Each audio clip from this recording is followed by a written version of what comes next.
একদিন বনের রাজা সিংহ গভীর ঘুমে আচ্ছন্ন ছিল। হঠাৎ ছোট্ট একটি ইঁদুর ভুল করে তার গায়ের ওপর উঠে পড়ল। এত বড় সাহস! আমার ঘুমে ব্যাঘাত ঘটাস, আজ তোকে আমি মেরেই ফেলবো। মহারাজ, আমাকে মেরেন না। আমি খুব ছোট, ছেড়ে দিন আমাকে।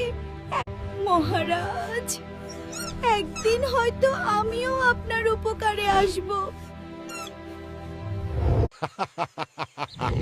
তুই পিচ্চি একটা ইঁদুর, তুই আসবি আমার উপকারে? যা, ছেড়ে দিলাম তোকে। কিছুদিন পর শিকারীরা বনে ফাঁদ পাতল, আর দুর্ভাগ্যবশত সেই শক্তিশালী সিংহ তাদের জালে আটকা পড়ে গেল। বাঁচাও, কেউ আছো? আমাকে এই জাল থেকে মুক্ত করো।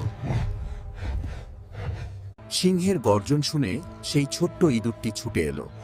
সে তার ধারালো দাঁত দিয়ে শক্ত জালটি কাটতে শুরু করলো।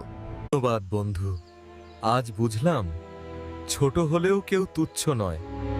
তুমিই আজ আমার প্রাণ বাঁচালে।